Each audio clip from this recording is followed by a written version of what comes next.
Lithuania, Smirchistan, a couple others. And interesting, my ex-wives, my 3 ex-wives formed a musical group. And they're going on tour too. And the name of their group is called Wilted Begonias. And the name of their tour is We Got This Jerk Out of Our Marriage. So here we go. Now, so I only have, I'm supposed to be up here, I don't know, 20 minutes. I'm only going to be here 5 minutes. Yay! So I only have 3 jokes, but well, I'll tell you what, let's go to 10 minutes, because I'll repeat the jokes. I'll just mix up the order. And, you know, a couple weeks ago I did some of these jokes at a rehab center, and some of the people were very physically challenged. And, you know, all kind of assistive devices, and people on gurneys, and IV bags and everything. And on the way out, I said, geez, I sure hope we all get better. And some guy yelled, yeah, we hope you do too. So I was coming, the other day I'm driving through West Danville, and I stopped at the Hastings store. I see Gary, you all look Gary up there. And I have a cup of coffee, and there's this really old guy sitting on the porch, and he looks so happy. And you know, those of you that know me, well, I know everyone here. I yak with everyone. And I said, hey, wow, you look so happy, man. I said, what's your secret? He says, well, I smoke 3 packs of cigarettes a day, drink a fifth of liquor, eat a lot of fatty foods, and I never exercise. I said, get out of here. Well, how old are you? So I'm 26.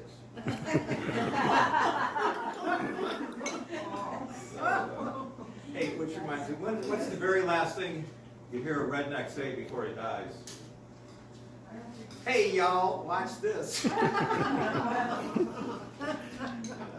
right. Okay. So my brother Jimmy, he's taking pictures today. I really appreciate that. He's ex-military. He's retired military. He was in the Air Force for about 30 years. And yeah, thank you. Yeah. And he is president of the North American Smurf Club.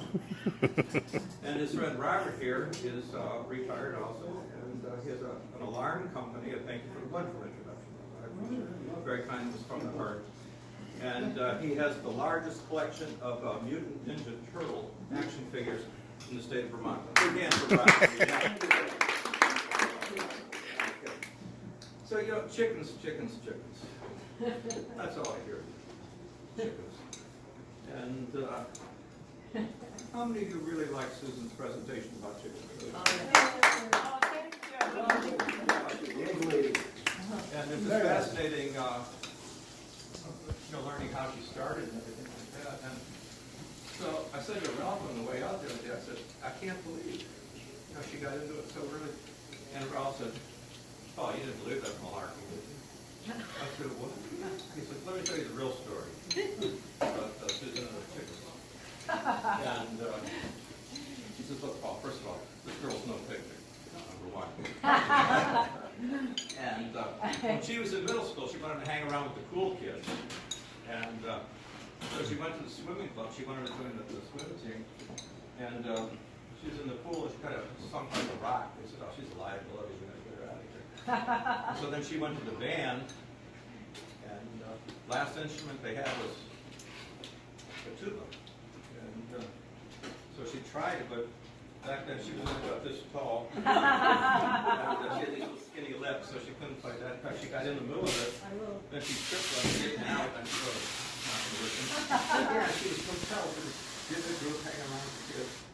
So where did she go? Future Farmers of America. So this is where it really started. And she wanted to join. She says, oh, I'll do anything to join. I said, well, you got to do a project. You got 30 days to finish it. And we only have one project left. It's raising chickens. And we just want you to start with a dozen. And she says, she goes down to Morrison's, orders a dozen chickens. And she takes them home, gets them going. A week later, she goes back to Morrison's. She says, oh no, I'm sorry, I'm messing her up. She didn't order a dozen. When she went into Morrison's, how many did you really order? You ordered 100, didn't you? You ordered Yes, 100. yes. I did. 11 years old, she ordered 100 chickens. She had no experience with chickens before, didn't read anything, we didn't have YouTube back then. So the next week she goes back, she says, I want another 100. She said, another 100? They said, well, what happened to the first 100? She said, oh, well, they didn't do real well.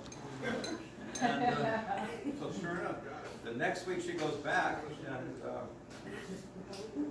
she orders another 100. And the lady behind the counter says, what the heck? What did these go? She says, well, they all died. I said, really? He said, yeah, but I know what I'm doing wrong. What is it? She said, well, I planted them too deep. You know, hey, we all know Ralph. Everyone here knows Ralph Zimbabwe, isn't it? Well, and this guy, what a character. And Susan has really takes tremendous care of him, usually. But I got a call from Ralph the other Sunday night, 3 o'clock in the morning. Oh, I can't sleep. Tell me a chicken joke. I said, chicken joke? I'm going to come over there, bring you a little chicken there. What's the story about? He says, well, Susan tells me a chicken joke every night, and that helps me get to sleep, and her phone's off the hook, and she can't tell me one. She can just tell me one joke. I said, all right, Ralph. So there's this guy who goes to a psychiatrist, and my wife thinks she's a chicken. And she says, how long has this been going on? Well, a couple of years. And so, well, why haven't you come here before?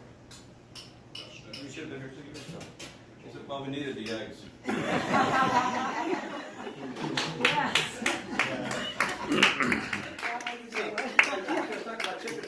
driving in Concord on the way to Victory the other day, and I'm going about 45 miles an hour. I probably should have slowed down.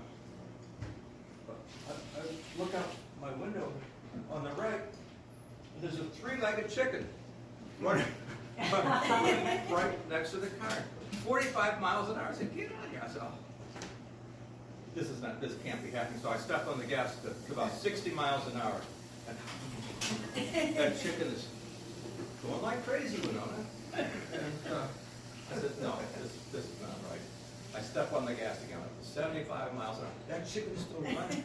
Then it goes about 90 miles an hour, shoots out in front of me, and on the right-hand side of the street, when Bob was a little kid, he went to... I was never a little kid. When he was young, he came home one day and he said, Mom, I have great news. I got 100 in school today.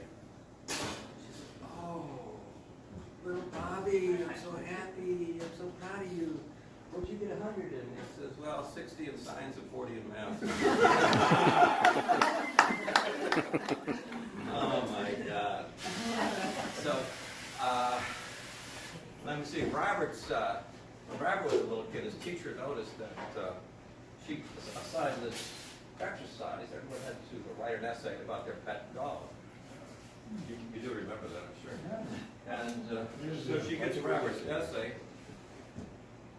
and it's exactly like his sister's essay. So he says, Robert, this is exactly like your sister's essay. And he says, hey, it's the same dog.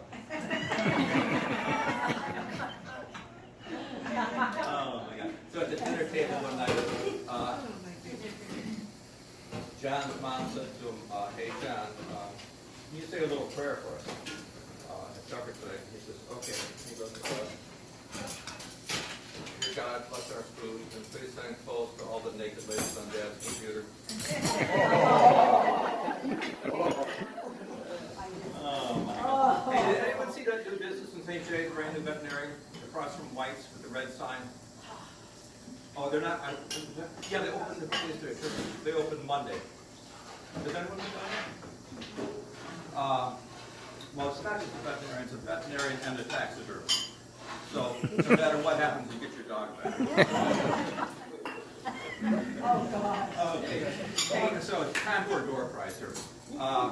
In 2007, Oprah put a little envelope underneath each chair. Oh, please, ma'am. No money for me. Please. Oh, no.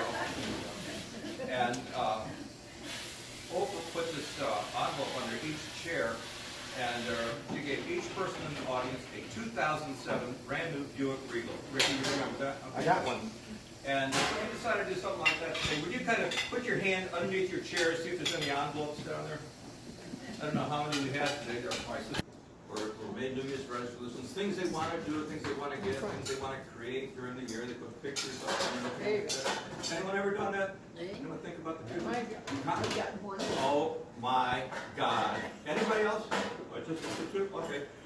Meg, do you want to go first? Why don't you stand up and open yours up? And oh wait, one other question. Does everybody like animals? Yes. And does everybody believe in their heart that we should take care of animals that have issues and challenges like they're homeless or something? Okay, Meg, why don't you open yours first and show everybody?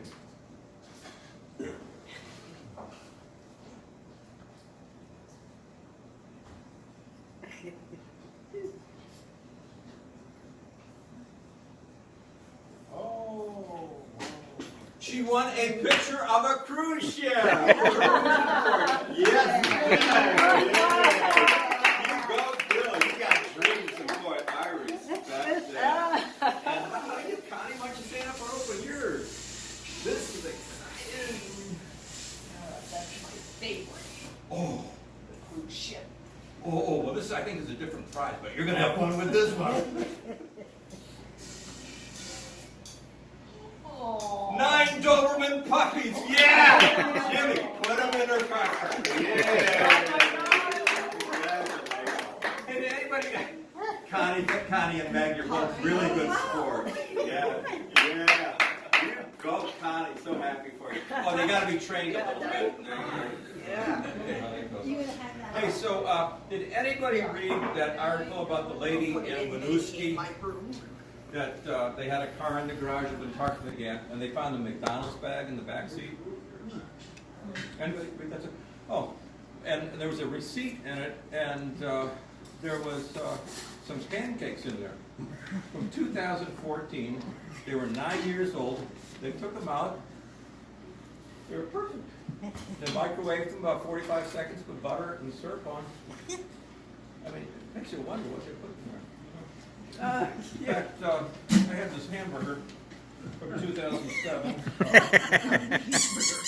Bob, want to give it a try for us? All right. Okay. What do you call a doctor who graduates at the bottom of his class? Doctor. That's What what do they you call say. it? Most of them had been at the bottom of the class. Yeah, that's the problem. You know, I saw my doctor about a week ago, and I said, well, how? She said, oh, Mr. Kaiser, something really serious going on here. You don't have much longer to live. I said, kidding me? Well, how much time do I have? She said, 10. I said, 10 what? And she said, 9. And then, Fred, my friend Fred, he went to the doctor about a week ago also. And the doctor says to him, Fred, I want to know how you're doing physically, so I'm going to take all your vitals to measure a few things. Socially and emotionally, and spiritually. So he says, well, physically, I mean, all his vital signs were fine. And he says, physically, look, I exercise. I'm out walking a couple miles every day. I go bowling once a week. You know, I do a little yoga once in a while. I go to Tai Chi. I think I'm doing pretty good physically. Socially and emotionally, I go to these community lunches. You know, I play bingo. Like I said, I go bowling with my friends. I go to a bar once in a while. Have a few with my friends. Doctor's going, well, that's great. And he says, well, how about spiritually? He said, oh, I feel so close to God. I feel so close to God. He works miracles in my life every day. Well, every night, actually. Because whenever I get up at 3 o'clock in the morning to take a leak, I open the bathroom door, he turns the light on for me. I leave, he turns the light off. And the doctor's going, wow, it's really amazing. So he gets a clean bill of health, and then he calls his wife that afternoon. Hey, I just want to let you know Fred's doing really well. I'm a little curious about that spiritual thing. He says he opens the bathroom door, the light goes on automatically, and then when he leaves, the light goes off automatically and then he shuts the door. His wife says, oh, Christ, has he been peeing in the fridge again? Oh, my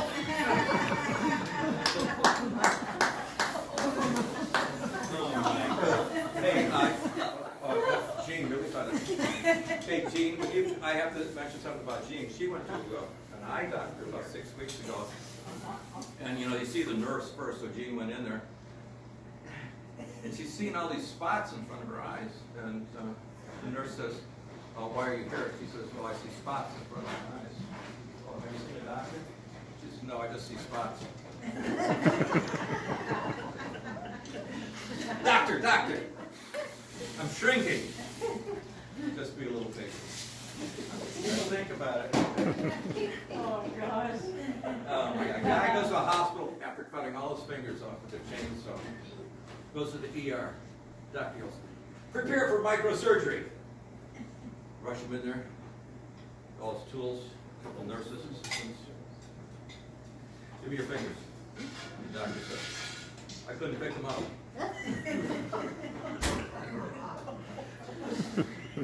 Guy goes in the pharmacy and says to the pharmacist, do you have cotton balls?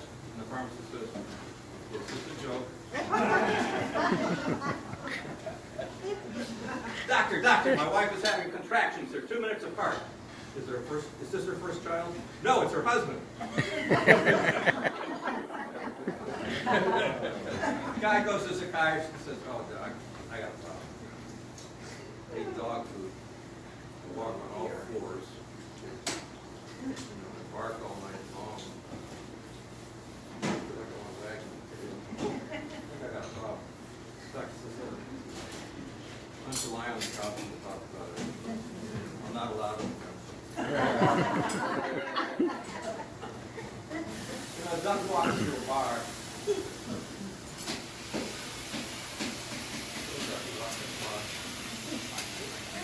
Steps up on the stool. And he says to the bartender, do you have any grapes? The bartender says, grapes? No, we don't have grapes. It's a bar, we serve beer, wine, and grapes, sometimes sandwiches, chips, cheeses. Grapes. Doug says, right. Next day, Doug comes back in, jumps up on the stool, and he says, bartender, bang. Do you have any grapes? And the bartender says, look, you were in here yesterday.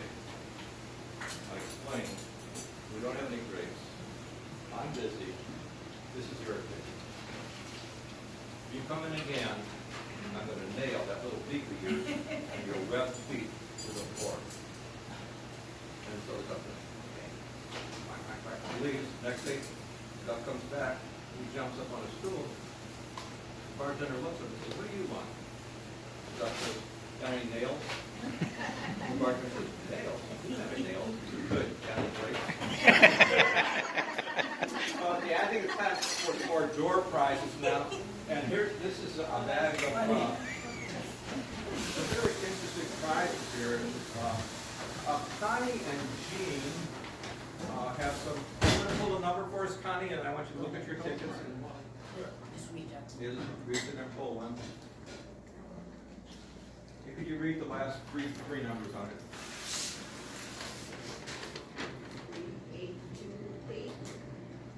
3828. And who has that ticket?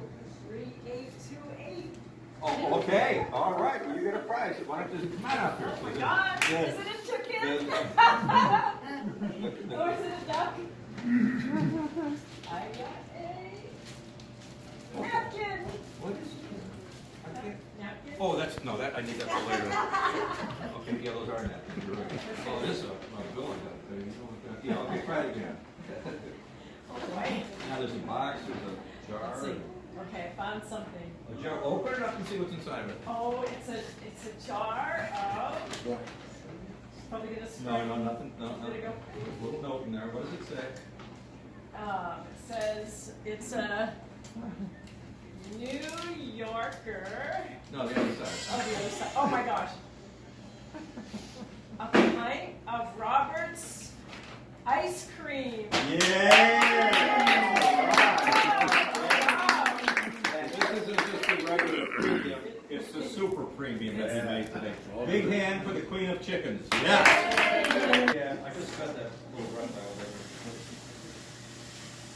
What is that? Oh, that's not prescription.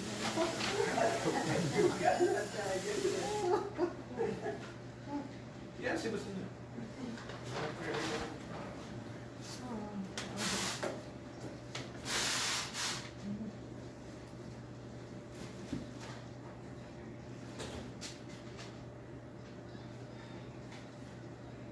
You wearing a pineapple. All right, I have a 2-year-old. It's ice cream. Yeah, John.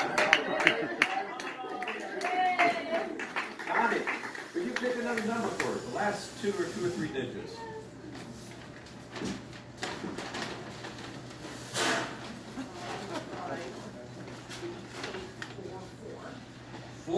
844. Who has 844? 844. Well, somebody has it. Oh, you said 3844? Yeah. Winona! Hey, Winona! All right. You know, if you want to reach in there and grab one of the prizes there, and now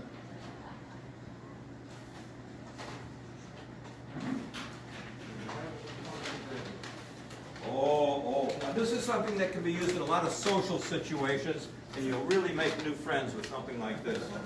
And if you just open that up, maybe show it what it is.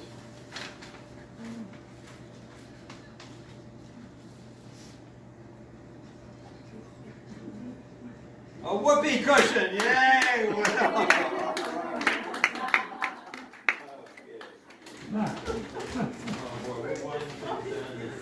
Yeah, I got 2 more prizes. Connie, could you pick another number? Last couple digits.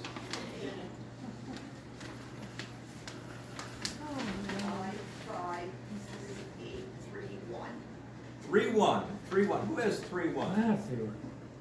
You have 3-1? There you go, sir. All right. Okay, what am I gonna pick here? I got another one. Whoopee cushion? No, something better than Oh. Yeah. Oh, yeah. Joy buzzer. Yeah. Want to shake hands? Always a pleasure, sir, always. Now, I'm missing one of the prizes. It's for another pint of ice cream. So could you please pick one more number? Because Robert was so nice, Robert and Kat were so nice to set up this ice cream for us. And again, it's a super premium today. 50, 55, 3, 8, 3, 3. 3-3. Who has 3-3? I had 3-3, but I lost my ticket. Okay, somebody else? Go ahead. Pick another one. Yeah. How can you lose a ticket? I don't. Well, it's lost. My brother. 5, 5, 3, 8, 2, 9. 2-9. Who has 2-9? 2-9?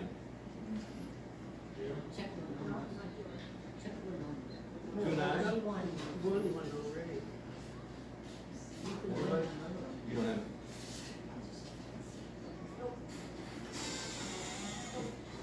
Hey. It was me, it was me. You do? Okay. Susan wins a pint of Two super pints of premium ice cream. All right. ice cream. Now, by the way, there's one more really nice prize. I'm going to hold off for that just in a couple minutes. There's just one couple other things I want to tell you here. And this isn't a joke. This is a true story. So we're going to play Dear Abby a little bit.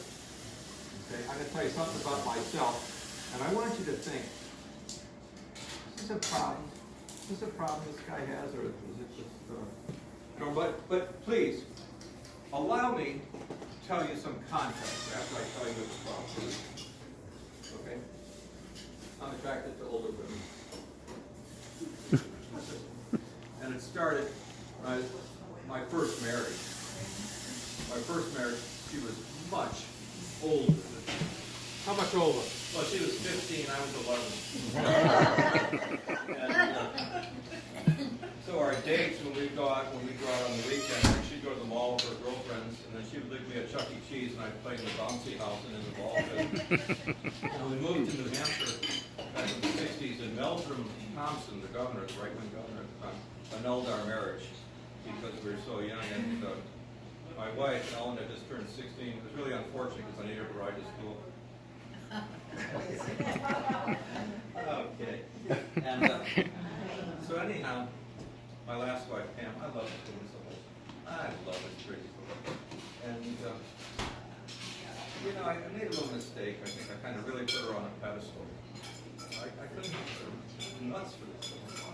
And it made it a little bit easier for her to drive me. But I remember one day she had a warm, loving heart. And I remember one day she said, she couldn't stand being in the kitchen and working with food. She couldn't stand it. She had a couple experiences when she was young. You know, and eating wasn't fun, preparing food wasn't fun. So I did other food. But one day, this woman, she loved me so much. She said, "I'm going to make you something really special today." I said, "You're not." And so I went to work. I come home. "Baby girl, I'm home." And she said, "Boy, do I got something for you." And the house smelled so nice. I couldn't really tell what the smell was. She said, "Look, I made 2 things for you: spaghetti and meatballs and peach pie." I looked down and said, "Great, which is which?" Okay, at this time,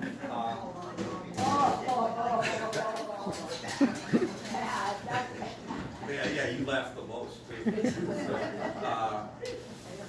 I just want to mention that about 2.5, 3 months ago, my friend Wendy, who's in the kitchen there, she said, "Oh, you got to come to Dan for lunch. You got to come to Dan for lunch."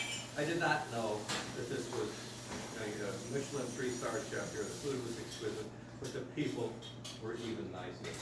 You know, I've gotten to know everybody in the room. I yak with everybody. I'm interested in you. I want to hear your stories. You know, it's been such a wonderful experience for me. And I just thank you. Now, I do have one more door prize. And this is when Jimmy worked for the CIA flying a little Cessna in Brazil, well, actually in Central America. He threw up a couple pieces of Brazilian rosewood before the embargo back in the Reagan years. Now, look, Brazilian rosewood is making a comeback, so don't feel guilty for it. And so he makes these. Jim, do you want to tell us a little bit about these wonderful, is this a spatula or is it a shoehorn? Yeah, very good. It's a 3-foot-long shoehorn. No more bending over when you're putting your shoes on. Yes! Yes. Yes! Let's hear it. Okay. Connie, could you please choose one more number for us?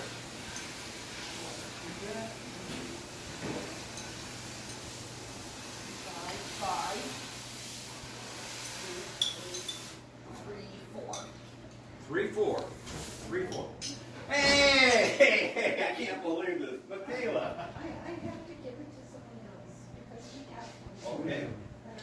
Okay, should we call another number? Yes. Okay, want to call another number, Connie? Now, Michaela has one at home, and Jimmy made one for her, and yours was teak, wasn't it? Wasn't yours teak? Brazilian? Yeah, absolutely. Indonesian teak, yeah. Okay. Yes. 5, 3, 8, 3, 2.